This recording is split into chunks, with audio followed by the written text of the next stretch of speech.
Les Excellences, Mesdames et Messieurs, chers collègues et les invités, I have the honor to welcome you all to the 2023 edition of the annual Africa Day celebration, where we have gathered together to celebrate the milestone achievements, our shared values, and promote the aspirations of the African continent. It is the day to reflect on our collective journey, to look ahead with optimism and determination towards a more glorious future. As our esteemed guests may have observed, the structure of this year's event is a clear departure from the usual pomp and pageantry, cultural displays and carnivals that have over the years characterized these annual celebrations in Ottawa. The heads of missions made a conscious decision to use this year's occasion as a veritable platform to draw attention to the issues that will serve to deepen Africa's economic engagement with Canada, especially in the context of the mutual, and I dare say largely untapped benefits and potentials that are inherent in the Africa continental free trade area. It is in the light of the foregoing, therefore, that the central theme for today's commemorative lecture has been carefully woven around the subject matter of the Africa Continental Free Trade Area, commonly known as AfCFTA.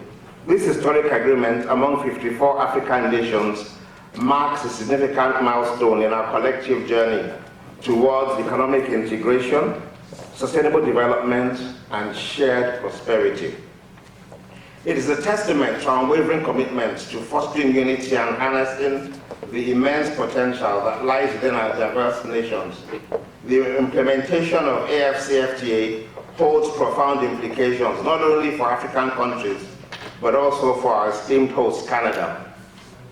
This landmark initiative seeks to create a single market for goods and services, facilitating intra-African trade and bolstering economic growth across the continent with a combined GDP of over $3.4 trillion.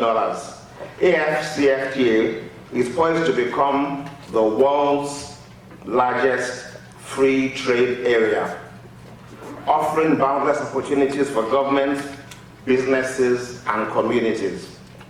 To the Canadian government, AfCFTA presents a gateway to strengthening trade relations with African nations. It opens avenues for collaboration, knowledge exchange, and investment in sectors such as mining, agriculture, energy, and infrastructure. We call on Canada to pursue the path of deepening its engagement with Africa, leveraging its expertise and resources. We envision a future where partnerships flourish, yielding mutual benefits for all stakeholders involved. Accordingly, and considering the events which I must note have the propensity to shape the relations between Canada, African countries, and the African Union, I urge that we become more intentional and strategic in our engagements. Over the years, the African continent has seen increased engagement from global economies such as the United States, the European Union, and China. The United States has focused on trade and investment and economic development through initiatives like the Prosper Africa program. The EU has established strong ties with Africa through trade, investment, and development cooperation, aiming for sustainable growth and regional integration. China, which is Africa's largest trading partner, has made significant investments in infrastructure and other sectors through initiatives like the Belt and Road Initiative. These global players bring diverse resources and expertise, contributing to Africa's development and presenting opportunities for collaboration and mutual prosperity. We must therefore approach this commemorative lecture with an all-encompassing perspective. Let us embrace the opportunities that AfCFTA presents, recognizing its potential to enhance trade, stimulate investment, and foster collaboration on matters of sustainable development, renewable energy, and the all-important climate change mitigation. In parallel, the diaspora community plays a vital role in nurturing cultural connections and acting as a bridge between Canada and Africa. Today, we acknowledge the diaspora's significant contributions to both Canada and their respective countries on the continent, as well as we celebrate their heritage. Through the lens of the AFCFTA, we call upon the diaspora to actively engage in economic activities that promote trade, investment, and social-cultural exchanges. Their networks, expertise, and understanding of both Canadian and African markets are invaluable assets that can fuel economic growth and strengthen the bond between Canada and our nations. To Canadian businesses, the AFCFTA offers a promising landscape of expanded horizons and vibrant markets. The removal of trade barriers and harmonization of policies create an environment conducive for market expansion, innovation, and forging of strategic alliances.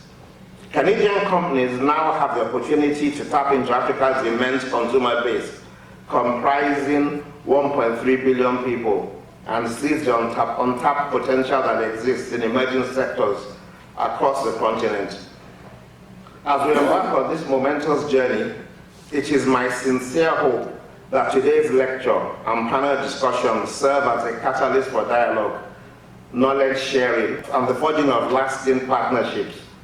Let us collectively explore the implications of the AFCFTA for the Canadian government, for businesses, and the diaspora community.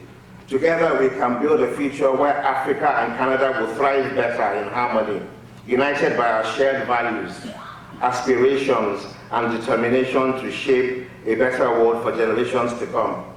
Your Excellencies, distinguished invited guests, ladies and gentlemen, les excellences, chers invités, mesdames et messieurs, I thank you once again for listening in the firm hope that the ensuing discussions will mark the beginning of an enriching and impactful journey between Canada and the African continent. Merci beaucoup, amusez-vous bien et bonne journée.